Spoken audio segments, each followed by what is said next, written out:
अस्सलाम वालेकुम की हाल है मित्रों प्यारे ਤੁਹਾਡਾ मैं ਤੁਹਾਡਾ ਮਿੱਤਰ ਤੁਹਾਡਾ ਮੇਲੀ ਤੁਹਾਡਾ ਬੇਲੀ ਤੁਹਾਡਾ ਸਭ ਦਾ ਸਾਂਝਾ ਆਬਜ਼ ਆ ਤੁਹਾਡੇ ਨਾਲ ਤੇ ਤੁਸੀਂ ਸਾਡੇ ਨਾਲ ਜੁੜੇ ਹੋਏ ਹੋ ਵੇਖ ਪੰਜਾਬ ਟੀਵੀ ਦੇ ਰਾਹੀਂ ਮਿੱਤਰੋ ਪਿਆਰਿਓ ਅੱਜ ਅਸੀਂ ਤੁਹਾਨੂੰ ਇੱਕ ਅਜਿਹਾ ਸ਼ਹਿਰ ਦਿਖਾਉਣ ਵਾਸਤੇ ਲੈ ਕੇ ਆਏ ਹਾਂ ਪੰਜਾਬ ਦਾ ਅਜਿਹਾ ਸ਼ਹਿਰ ਜਿਹਦੀ ਤਾਰੀਖ 5 ਤੋਂ 6000 ਸਾਲ ਪੁਰਾਣੀ ਹੈ ਤੇ ਮੈਨੂੰ ਇੰਜ ਲੱਗਦਾ ਹੈ ਕਿ ਜਦੋਂ ਅਸੀਂ ਪੰਜਾਬ ਤੇ ਪੰਜਾਬੀ ਦੀ ਤਾਰੀਖ ਦੀ ਗੱਲ ਕਰਦੇ ਹਾਂ ਤੇ ਸਾਨੂੰ ਪੰਜਾਬੀ ਸਾਡੀ ਮਾਂ ਬੋਲੀ ਦੀ ਤਾਰੀਖ ਵੀ 5 ਤੋਂ 6000 ਸਾਲ ਪੁਰਾਣੀ ਨਜ਼ਰ ਆਉਂਦੀ ਹੈ ਤੇ ਮੈਨੂੰ ਇੰਜ ਲੱਗਦਾ ਕਿ ਜਿਵੇਂ ਇੱਥੇ ਪੰਜਾਬੀ ਵਸਦੇ ਹੋਣਗੇ ਪਰ ਕਿਸੇ ਕਾਰਨ ਆ ਸ਼ਹਿਰ ਤਬਾਹ ਹੋਇਆ ਆ ਸ਼ਹਿਰ ਖਤਮ ਹੋ ਗਿਆ ਨੇਸਤਾ ਨਾਬੂਦ ਹੋ ਗਿਆ ਇਹਦੇ ਪਿੱਛੇ ਬਹੁਤ ਸਾਰੀਆਂ ਕਿਆਸ ਰਹੀਆਂ ਨੇ ਲੋਕਾਂ ਦੀਆਂ ਤਾਰੀਖ ਦੇ ਵਿੱਚ ਬਹੁਤ ਸਾਰੇ ਸਾਨੂੰ ਹਵਾਲੇ ਮਿਲਦੇ ਨੇ ਲੇਕਿਨ ਕੋਈ ਅਜਿਹੀ ਅਥੈਂਟਿਕ ਗੱਲ ਸਾਹਮਣੇ ਨਹੀਂ ਆਈ ਜਿਹਦੇ ਤੇ ਅਸੀਂ 100% ਯਕੀਨ ਕਰ ਲਈਏ ਪਰ ਅਸੀਂ ਤੁਹਾਨੂੰ ਅੱਜ ਉਸ ਸ਼ਹਿਰ ਦਾ ਵਿਜ਼ਿਟ ਕਰਵਾਉਂਦੇ ਆ ਉਸ ਓਲਡ ਸਿਟੀ ਦਾ ਵਿਜ਼ਿਟ ਕਰਵਾਉਂਦੇ ਆ ਜਿਹਨੂੰ ਅਸਾਰੇ ਕਦੀਮਾ ਆਖਿਆ ਜਾਂਦਾ ਹੈ ਔਰ ਹੜੱਪਾ ਸ਼ਹਿਰ ਦੇ ਨਾਲ ਮੋਹਨਜੋਦਾੜੋ ਨੂੰ ਮੁੰਸਲਿਕ ਕੀਤਾ ਜਾਂਦਾ ਹੈ ਤੇ ਹੜੱਪਾ ਸ਼ਹਿਰ ਨੂੰ ਇੰਡਸ ਵੈਲੀ ਵੀ ਆਖਿਆ ਜਾਂਦਾ ਹੈ ਆਓ ਫਿਰ ਤੁਹਾਨੂੰ ਵਿਖਾਉਂਦੇ ਆ ਇਸ ਹੜੱਪਾ ਓਲਡ ਸਿਟੀ ਦੇ ਵਿੱਚ ਕੀ ਸੀ ਤੇ ਇੱਥੋਂ ਕਿਹੜੇ ਨਵਾਦਰਾਤ ਮਿਲੇ ਆ ਤੁਹਾਡੇ ਰੂਬਰੂ ਕਰਦੇ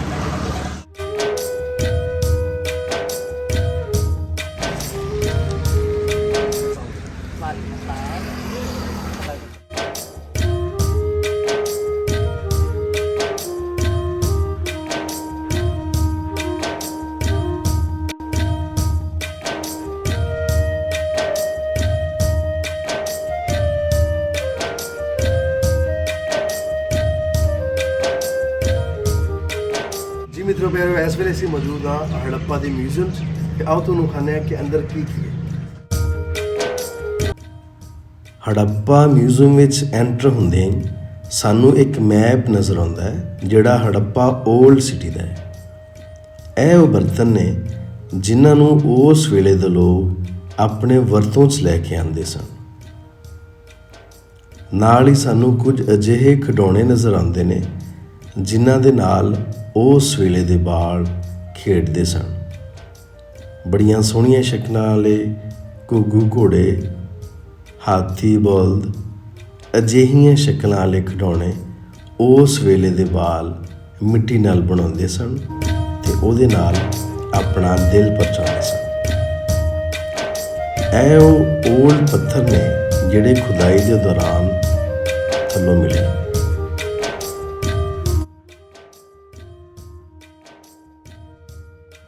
ਇਹਨਾਂ ਬਰਤਨਾਂ ਨੂੰ ਵੇਖ ਕੇ ਲੱਗਦਾ ਹੈ ਕਿ ਉਸ ਵੇਲੇ ਦੇ ਲੋਕ ਬੜੇ ਹੀ ਸੁਚੱਜੇ ਸਨ ਕਿਉਂ ਜੇ ਇਹ ਬਰਤਨ ਬਹੁਤ ਵਧੀਆ ਨੇ।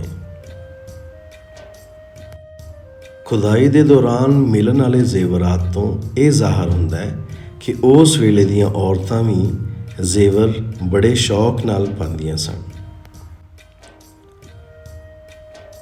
ਖੁਦਾਈ ਦੇ ਦੌਰਾਨ ਕੁਝ ਅਜਿਹੀਆਂ ਚੀਜ਼ਾਂ ਮਿਲੀਆਂ ਜਿਨ੍ਹਾਂ ਨੂੰ ਅਸੀਂ ਕਹਿ ਸਕਦੇ ਹਾਂ ਕਿ ਉਹ ਲੋਕ ਇਹਨਾਂ ਨੂੰ ਹਥਿਆਰ ਦੇ ਤੌਰ 'ਤੇ ਇਸਤੇਮਾਲ ਕਰਦੇ ਸਨ।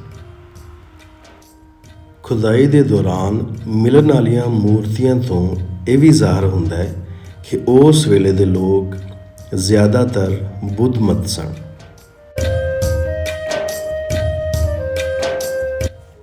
ਖੁਦਾਈ ਦੇ ਦੌਰਾਨ ਨਿਕਲਣ ਵਾਲੇ ਨਵਾਦਰਾਤ ਦੀਆਂ ਤਸਵੀਰਾਂ ਹੜੱਪਾ ਮਿਊਜ਼ੀਅਮ ਦੀਆਂ ਕੰਧਾਂ 'ਤੇ ਲੱਗੀਆਂ ਹੋਈਆਂ ਨੇ।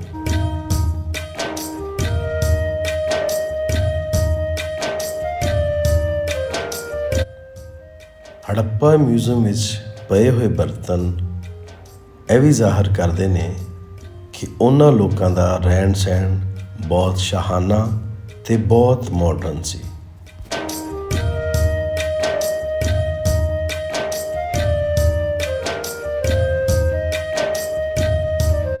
ਖੁਦਾਈ ਦੇ ਦੌਰਾਨ ਕੁਝ ਅਜਿਹੇ ਢਾਂਚੇ ਵੀ ਮਿਲੇ ਜਿਨ੍ਹਾਂ ਨੂੰ ਉਹਨਾਂ ਦੇ ਜ਼ੇਵਰ ਦੇ ਨਾਲ ਹੀ ਦਫਨ ਕੀਤਾ ਗਿਆ ਸੀ। ਨਾ ਸਿਰਫ ਜ਼ੇਵਰ ਦੇ ਨਾਲ ਦਫਨ ਕੀਤਾ ਜਾਂਦਾ ਸੀ ਬਲਕਿ ਉਹਨਾਂ ਦੇ ਵਰਤੋਂ ਦੀਆਂ ਸ਼ੈਵਾਂ ਵੀ ਉਹਨਾਂ ਦੇ ਨਾਲ ਹੀ ਦਫਨ ਕਰ ਦਿੱਤੀਆਂ ਜਾਂਦੀਆਂ ਸਨ, ਜਿਵੇਂ ਕਿ ਤੁਹਾਨੂੰ ਇਸ ਵੀਡੀਓ ਵਿੱਚ ਨਜ਼ਰ ਆ ਰਿਹਾ ਹੈ।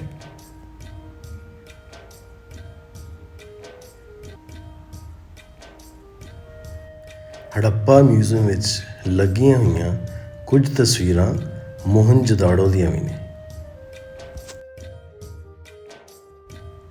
ਇਹ ਲੱਗੀਆਂ ਹੋਈਆਂ ਤਸਵੀਰਾਂ ਇਹ ਵੀ ਜ਼ਾਹਰ ਕਰਦੀਆਂ ਨੇ ਕਿ ਉਸ ਵੇਲੇ ਦੇ ਲੋਕ ਕਿੰਝ ਜ਼ਿੰਦਗੀ ਗੁਜ਼ਾਰਦੇ ਸਨ। ਕਹਿਣ ਨੂੰ ਤੇ ਉਸ ਵੇਲੇ ਨੂੰ ਪੱਥਰ ਦਾ ਜ਼ਮਾਨਾ ਆਖਿਆ ਜਾਂਦਾ ਹੈ, ਪਰ ਉਹਨਾਂ ਲੋਕਾਂ ਦੀਆਂ ਵਰਤੋਂ ਦੀਆਂ ਸ਼ੈਵਾਂ ਵੇਖ ਕੇ ਲੱਗਦਾ ਹੈ ਕਿ ਉਹ ਲੋਕ ਬਹੁਤ ਮਾਡਰਨ ਸਨ। ਕੁਝ ਅਜਿਹੀਆਂ ਤਸਵੀਰਾਂ ਵੀ ਸਾਨੂੰ ਨਜ਼ਰ ਆਈਆਂ ਜਿਹੜੀ ਉਸ ਵੇਲੇ ਦੀ ਹਰੂਫੇ ਤਹੱਜੀ ਸੀ। ਜ਼ੇਵਰਾਤ ਦੀਆਂ ਤਸਵੀਰਾਂ ਵੇਖ ਕੇ ਇਹ ਲੱਗਦਾ ਹੈ ਕਿ ਉਸ ਵੇਲੇ ਦੀਆਂ ਔਰਤਾਂ ਵੀ ਵੰਨ ਸਵੰਨੇ ਜ਼ੇਵਰ ਪਾਉਂਦੀਆਂ ਸਨ।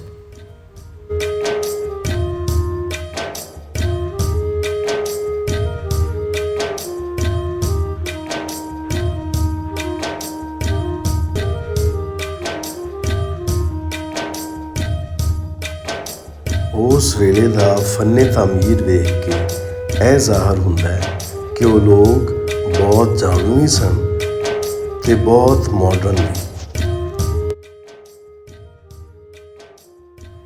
ਹੜੱਪਾ ਮਿਊਜ਼ੀਅਮ ਵਿੱਚ ਪਈਆਂ ਹੋਈਆਂ ਸ਼ੈਵਾਂ ਨੂੰ ਵੇਖ ਕੇ ਬਹੁਤ ਹੈਰਾਨੀ ਵੀ ਹੋਈ ਤੇ ਬਹੁਤ ਤਜੱਸੁਸ ਵੀ। ਐਸੇ ਤਜੱਸੁਸ ਨੂੰ ਦੂਰ ਕਰਨ ਲਈ ਆਓ ਰਲ ਕੇ ਵੇਖਦੇ ਹਾਂ ਹੜੱਪਾ ਓਲਡ ਸਿਟੀ।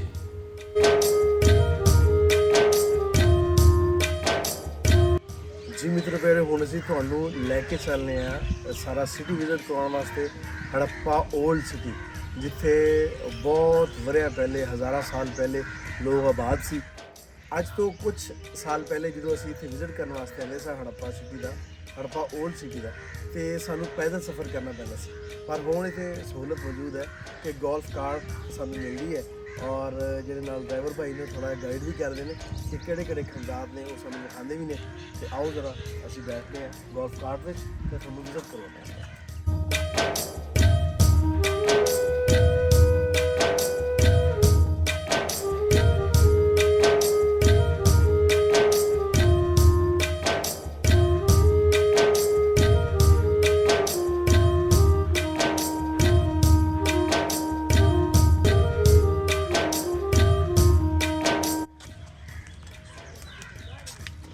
ਜੀ ਮਿੱਤਰੋ ਪਿਆਰੋ, ਮੇਰੀ ਲੈਫਟ ਸਾਈਡ ਤੇ ਇੱਕ ਕਬਰਸਤਾਨ ਹੈ ਜਿਹਦੀ 1926 ਤੋਂ ਲੈ ਕੇ 1934 ਤੱਕ ਖੁਦਾਈ ਹੋਈ, ਔਰ ਉਹਦੇ ਵਿੱਚ ਸਾਨੂੰ ਦੋ ਤਰ੍ਹਾਂ ਦੀ ਕਬਰਾਂ ਮਿਲਦੀਆਂ ਨੇ।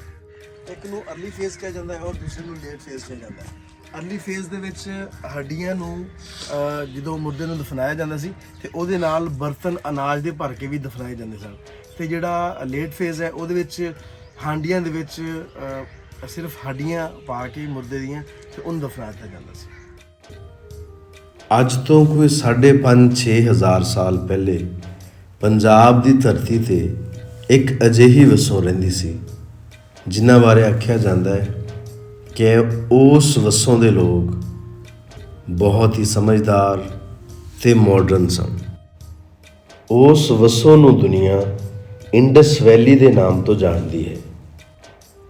ਇਹ ਵਸੋਂ ਹਿਮਾਲਿਆ ਤੋਂ ਲੈ ਕੇ ਬਹੀਰਾ ਅਰਬ ਤੱਕ ਤਕਰੀਬਨ 4.5 ਲੱਖ ਮੁਰੱਬਾ ਮੀਲ ਦੇ ਰਕਬੇ ਤੇ ਫੈਲੀ ਹੋਈ ਸੀ। ਮੇਨ ਗੇਟ ਵਾਲੀ ਸਾਈਡ ਤੋਂ ਆਉਂਦਿਆਂ ਹੋਇਆਂ ਜਿਹੜਾ ਪਹਿਲਾ ਟੀਲਾ ਆਉਂਦਾ ਹੈ, ਆ ਪਹਿਲੇ ਖੰਡਰ ਵੀ ਇਹਨੂੰ ਕਿਹਾ ਜਾਂਦਾ ਹੈ, ਤੇ ਇੱਥੇ ਸਿਰਫ ਪੁਰਾਣਾ 6000 ਸਾਲ ਪੁਰਾਣਾ ਇੱਕ ਖੂਹ ਮਿਲਿਆ, ਤੇ ਇਸ ਤੋਂ ਇਲਾਵਾ ਇੱਥੇ ਓਪਨ ਵਾਸ਼ਰੂਮ ਜਾਂ ਬਾਥਰੂਮ ਕਹਿ ਲਓ, ਉਹ ਸਾਨੂੰ ਇੱਥੇ ਮਿਲਦਾ ਹੈ। ਇੱਥੇ ਮੈਂ ਤੁਹਾਨੂੰ ਇੱਕ ਚੀਜ਼ ਦਿਖਾ ਦਿਆਂ ਕਿ ਵਣ ਦਾ ਦਰਖਤ ਹੈ, ਔਰ ਇੰਝ ਹੈ ਕਿ ਸਦੀਆਂ ਪੁਰਾਣਾ, ਕਈ ਹਜ਼ਾਰ ਸਾਲ ਪੁਰਾਣਾ ਜਾਂ ਕਈ 100 ਸਾਲ ਪੁਰਾਣਾ ਦਰਖਤ ਹੈ, ਔਰ ਇਹਦੀ ਤੁਸੀਂ ਸ਼ਕਲੋ ਸੂਰਤ ਦੇਖੋ ਜਾਂ ਇਹਦੀ ਬਣਾਵਟ ਦੇਖੋ, ਇਹਦੇ 'ਚ ਬਹੁਤ ਅਟਰੈਕਸ਼ਨ ਹੈ, ਔਰ ਫੀਲ ਹੁੰਦਾ ਹੈ ਇਹਨੂੰ ਦੇਖਦੇ ਹੋਏ ਕਿ ਜਿਵੇਂ ਤੁਸੀਂ ਉਸ ਦੌਰ ਦੇ ਵਿੱਚ ਅੱਜ ਤੋਂ ਕੋਈ 1000, 1200, 1500 ਸਾਲ ਪਿੱਛੇ ਤੁਸੀਂ ਹੋ, ਔਰ ਉਸ ਦੌਰ ਦੇ ਵਿੱਚ ਤੁਸੀਂ ਆਹ ਦਰਖਤ ਦੇਖਦੇ ਪਏ ਹੋ। ਮੈਨੂੰ ਬਿਲਕੁਲ ਉਹੀ ਫੀਲਿੰਗ ਆ ਰਹੀ ਹੈ। ਐਸ ਉਜਾੜ ਬਿਆਬਾਨ ਸ਼ਹਿਰ ਨੂੰ ਵੇਖਦੇ ਹੋਇਆ, ਜਿਹੜਾ ਕਦੀ ਬਹੁਤ ਮਾਡਰਨ ਸੀ, ਜਿੱਥੇ ਜ਼ਿੰਦਗੀ ਦੀ ਰੇਲ ਪੇਲ ਸੀ, ਉਹਨੂੰ ਇਸ ਹਾਲਤ ਵਿੱਚ ਵੇਖ ਕੇ ਦਿਲ ਬਹੁਤ ਉਦਾਸ ਹੋਇਆ।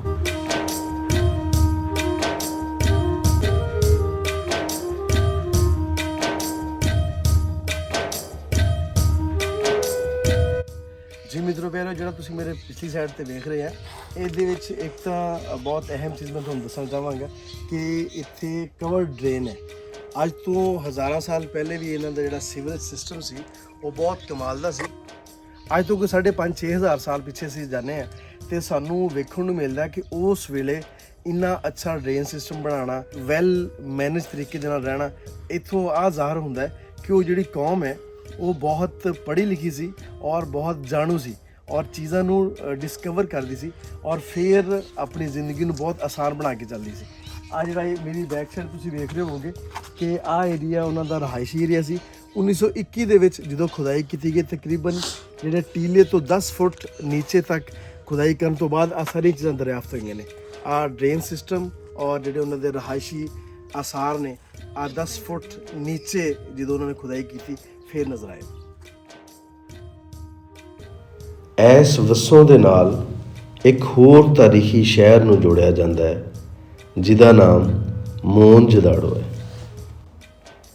ਇਸ ਵਸੋਂ 'ਚ ਹੋਰ ਵੀ ਕਈ ਛੋਟੇ-ਛੋਟੇ ਕਸਬੇ ਤੇ ਦਿਹਾਤ ਆਉਂਦੇ ਨੇ, ਪਰ ਹੜੱਪਾ ਤੇ ਮੋਹਨਜੋਦਾੜੋ ਦੋ ਮੇਨ ਸਿਟੀ ਸਮਝੇ ਜਾਂਦੇ ਨੇ।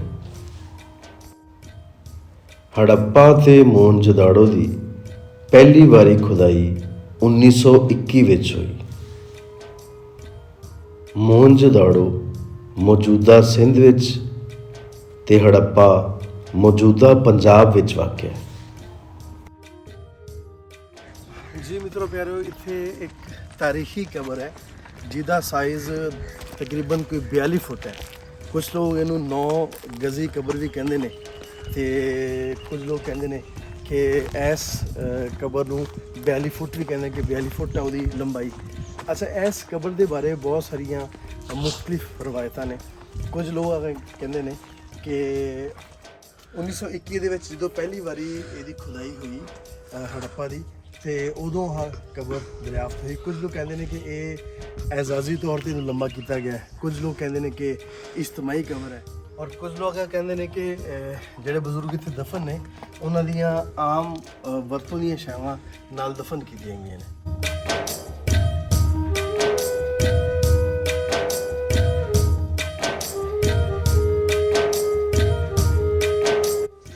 ਇਸ ਦਰਬਾਰ ਦੇ ਬਾਰੇ ਜਾਂ ਇਸ ਕਬਰ ਦੇ ਬਾਰੇ ਆਖਿਆ ਜਾਂਦਾ, ਜਿਵੇਂ ਤੁਸੀਂ ਵੇਖਦੇ ਪਏ ਹੋ ਕਿ ਇੱਥੇ ਕੁਲੇ ਰੱਖੇ ਹੋਏ ਨੇ। ਕਹਿੰਦੇ ਨੇ ਕਿ ਇੱਥੇ ਜਿਨ੍ਹਾਂ ਦੀ ਸ਼ਾਦੀ ਨਹੀਂ ਹੋ ਰਹੀ ਹੁੰਦੀ ਜਾਂ ਜਿਨ੍ਹਾਂ ਦੇ ਕੋਈ ਮਸਾਇਲ ਹੁੰਦੇ ਨੇ ਸ਼ਾਦੀ ਨੂੰ ਲੈ ਕੇ, ਤੇ ਉਹ ਇੱਥੇ ਆਣ ਕੇ ਦੁਆ ਕਰਦੇ ਨੇ ਕਿ ਸਾਡੀ ਸ਼ਾਦੀ ਹੋ ਜਾਵੇ, ਸਾਨੂੰ ਕੋਈ ਬਾਹਰ ਨਹੀਂ ਮਿਲਦਾ ਪਿਆ। ਤੇ ਜਦੋਂ ਉਹਨਾਂ ਦੀ ਫਿਰ ਸ਼ਾਦੀ ਹੋ ਜਾਂਦੀ ਹੈ, ਉਹ ਆਪਦੀ ਮੰਨਤ ਪੂਰੀ ਕਰਨ ਵਾਸਤੇ ਇੱਥੇ ਆਪਦੇ ਕੁਲੇ ਰੱਖ ਕੇ ਜਾਂਦੇ ਨੇ। ਆ ਤੁਸੀਂ ਵੇਖ ਰਹੇ ਹੋ ਕਿ ਕਿੰਨੀ ਲੰਬੀ ਲਾਈਨ ਲੱਗੀ ਹੋਈ ਕੁਲਿਆਂ ਦੀ। ਇਸ ਦਰਬਾਰ ਦੇ ਬਾਰੇ ਆ ਇੱਕ ਰਵਾਇਤ ਹੈ। ਹੁਣ ਇਹਦੇ 'ਚ ਕਿੰਨੀ ਸੱਚਾਈ ਹੈ ਕਿੰਨੀ ਨਹੀਂ, ਉਹ ਰੱਬ ਜਾਣਦਾ ਹੈ। ਕੁਝ ਇਹਦੇ ਪਾਰਟਸ ਪਏ ਨੇ ਪੱਥਰ ਦੇ, ਤੇ ਇਹਨਾਂ ਦੇ ਬਾਰੇ ਆ ਕਿਹਾ ਜਾਂਦਾ ਕਿ ਇਹ ਜਿਹੜੇ ਬਜ਼ੁਰਗ ਇੱਥੇ ਦਫਨ ਨੇ ਉਹਨਾਂ ਦੇ ਛੱਲੇ ਨੇ, ਲੇਕਿਨ ਇਹਦੇ ਬਾਰੇ ਕੋਈ ਜਿਹੜੀ ਆ ਦਰਿਆਫਤ ਹੈ ਇਹਨੂੰ ਕੋਈ ਹਕੀਕੀ ਦਰਿਆਫਤ ਨਹੀਂ ਕਿਹਾ ਜਾ ਸਕਦਾ। ਆ ਸਭ ਲੋਕਾਂ ਦੀਆਂ ਕਿਆਸ ਰਾਈਆਂ ਨੇ, ਹੋ ਸਕਦਾ ਕਿ ਇੰਜ ਪੋਸੀਬਲ ਹੋਵੇ, ਹੋ ਸਕਦਾ ਕਿ ਇੰਜ ਨਾ ਹੋਵੇ। ਇਹਦੇ ਬਾਰੇ ਅਸੀਂ ਕੋਈ ਹੱਥਵੀਂ ਰਾਏ ਨਹੀਂ ਦੇ ਸਕਦੇ, ਲੇਕਿਨ ਇੱਥੇ ਇਸ ਦਰਬਾਰ ਦੇ ਨਾਲ ਮੁੰਸਲਿਕ ਕੀਤਾ ਗਿਆ ਜਿਹੜੇ ਪੱਥਰ ਦੇ ਛੱਲੇ ਪਏ ਨੇ। ਹੁਣ ਪੱਥਰ ਦੇ ਛੱਲੇ ਨੇ ਜਾਂ ਪਾਰਟਸ ਨੇ ਜਾਂ ਕੀ ਚੀਜ਼ ਹੈ, ਇਹਦਾ ਕੋਈ ਹੱਥਵੀਂ ਸਬੂਤ ਨਹੀਂ।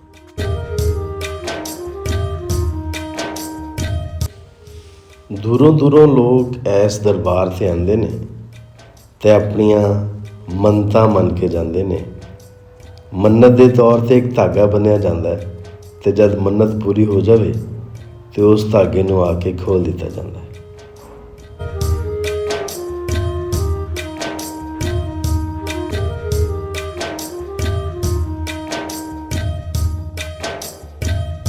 ਮਿੱਤਰੋ ਪਿਆਰਿਓ, ਇਸ ਤੋਂ ਅੱਗੇ ਜਾਣਾ ਅਲਾਉ ਨਹੀਂ ਹੈ। ਇੱਥੇ ਹੋਰ ਵੀ ਖੁਦਾਈ ਹੋ ਰਹੀ ਹੈ। ਸਾਰੇ ਕਦੀਮਾਂ ਦੀ ਮੈਨੇਜਮੈਂਟ ਹੈ, ਉਹਨਾਂ ਵੱਲੋਂ ਪਾਬੰਦੀ ਹੈ ਕਿ ਇਸ ਤੋਂ ਅੱਗੇ ਜਾਣਾ ਅਲਾਉ ਨਹੀਂ। ਔਰ ਬਲਕਿ ਬਹੁਤ ਸਾਰੇ ਲੋਕ ਕਹਿੰਦੇ ਨੇ ਕਿ ਇੱਥੇ ਬਹੁਤ ਜ਼ਹਿਰੀਲੇ ਜਾਨਵਰ ਨੇ ਔਰ ਜ਼ਹਿਰੀਲੇ ਸੱਪ ਵੀ ਇੱਥੇ ਮੌਜੂਦ ਨੇ ਇਹਨਾਂ ਟਿੱਬਿਆਂ ਟੇਲਿਆਂ ਦੇ ਵਿੱਚ।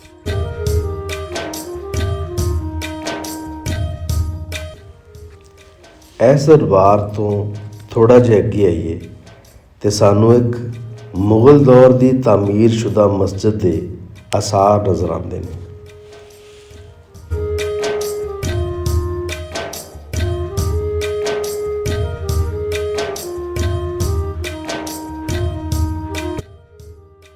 ਖੱਬੇ ਪਾਸੇ ਤੁਸੀਂ ਵੇਖ ਰਹੇ ਹੋ ਕਿ ਇਹ ਮਸਜਿਦ ਹੈ, ਇਹਨੂੰ ਪੰਜ ਮਹਿਰਾਬ ਮਸਜਿਦ ਵੀ ਆਖਿਆ ਜਾਂਦਾ ਹੈ।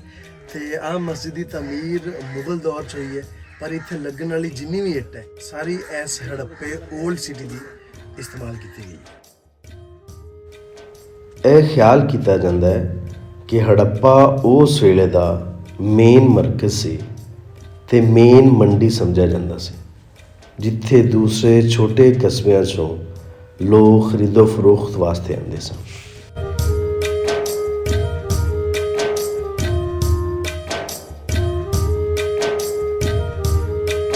ਜੀ ਮਿੱਤਰੋ ਪਿਆਰਿਓ, ਆ ਉਸ ਜ਼ਮਾਨੇ ਦੀ ਮਾਰਕੀਟ ਹੈ, ਇਹਨੂੰ ਦੱਸਿਆ ਜਾਂਦਾ ਹੈ। ਔਰ ਇਹਦੇ ਵਿੱਚੋਂ ਸਾਨੂੰ ਮਿੱਟੀ ਦੀਆਂ ਸਟੈਂਪਸ ਔਰ ਤਾਂਬੇ ਦੇ ਬਰਤਨ ਇੱਥੋਂ ਮਿਲੇ ਨੇ। ਇਸ ਏਰੀਏ ਦੇ ਬਾਰੇ ਤਹਿਕੀਕ ਕਰਕੇ ਆ ਦੱਸਿਆ ਜਾਂਦਾ ਹੈ ਕਿ ਆ ਪੁਰਾਣੀ ਮਾਰਕੀਟ ਹੈ, ਕਿਉਂਕਿ ਹੜੱਪਾ ਜਿਹੜਾ ਲੋਕ ਆ ਕਹਿੰਦੇ ਨੇ ਕਿ ਆ ਦਾਰੁਲ ਹਕੂਮਤ ਸੀ, ਜਦੋਂ ਪੁਰਾਣੀ ਤਹਿਜ਼ੀਬ ਸੀ, ਜਦੋਂ ਮੋਹਨਜੋਦਾੜੋ ਔਰ ਹੜੱਪਾ ਇਹ ਦੋਨੋਂ ਇੱਕ ਹੀ ਦੌਰ ਦੇ ਸ਼ਹਿਰ ਨੇ। ਤੇ ਹੜੱਪਾ ਨੂੰ ਕਿਹਾ ਜਾਂਦਾ ਸੀ ਕਿ ਇੱਥੇ ਬਹੁਤ ਤਜਾਰਤ ਹੁੰਦੀ ਸੀ ਮੋਹਨਜੋਦਾੜੋ ਦੇ ਵਿੱਚੋਂ, ਔਰ ਦੂਸਰੇ ਜਿਹੜੇ ਛੋਟੇ ਛੋਟੇ ਕਸਬੇ ਸੀ ਉੱਥੋਂ ਲੋਕ ਇਸ ਮੰਡੀ ਦੇ ਵਿੱਚ ਆਪਦੀਆਂ ਚੀਜ਼ਾਂ ਖਰੀਦੋ ਫਰੋਖਤ ਕਰਦੇ ਸੀ।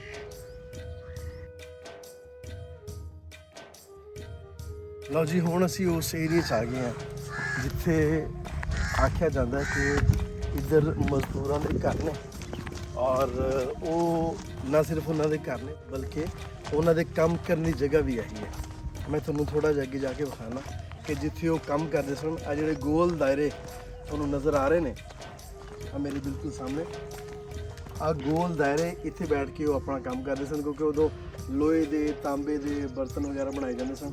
ਤੇ ਉਹ ਇਸ ਏਰੀਏ ਦੇ ਵਿੱਚ ਜਿਹੜੇ ਗੋਲ ਗੋਲ ਦਾਇਰੇ ਨੇ ਉਹਨਾਂ ਦੇ ਕੰਮ ਕਰਨ ਲਈ ਜਗ੍ਹਾ ਹੈ।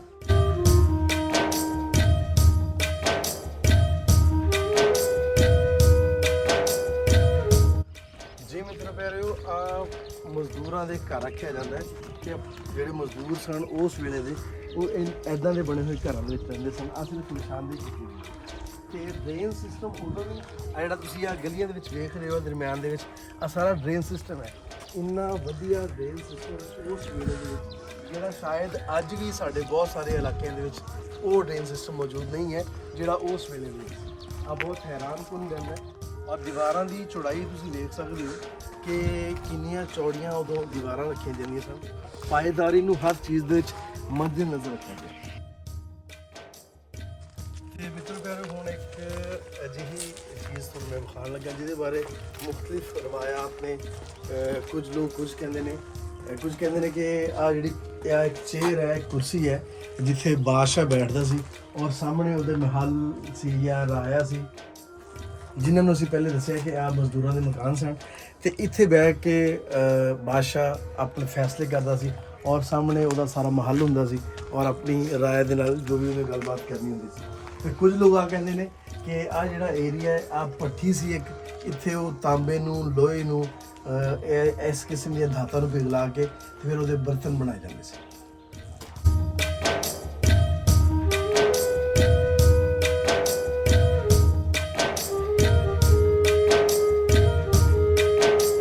ਜੀ ਮਿੱਤਰੋ ਪਿਆਰਿਓ, ਸਾਨੂੰ ਤਾਰੀਖ ਦੱਸਦੀ ਹੈ ਕਿ ਹੜੱਪਾ ਸ਼ਹਿਰ ਦੇ ਵਿੱਚ ਹਿੰਦੂ ਮਤ ਲੋਕ ਰਹਿੰਦੇ ਸੀ ਜਾਂ ਜੈਨ ਮਤ ਰਹਿੰਦੇ ਸੀ, ਪਰ ਹੁਣ ਤੁਸੀਂ ਦੇਖੋ ਕਿ ਇੱਥੇ ਅੱਲਾਹੁ ਅਕਬਰ ਦੀਆਂ ਸਦਾਵਾਂ ਨੇ, ਔਰ ਦਿਨ ਦੇ ਵਿੱਚ 5 ਵਾਰੀ ਅੱਲਾਹੁ ਅਕਬਰ ਦੀ ਆਵਾਜ਼ ਆਉਂਦੀ ਹੈ, ਔਰ ਅੱਜ ਇੱਥੇ ਇਸਲਾਮ ਕਬੂਲ ਕੀਤੇ ਹੋਏ ਲੋਕ ਰਹਿੰਦੇ ਨੇ।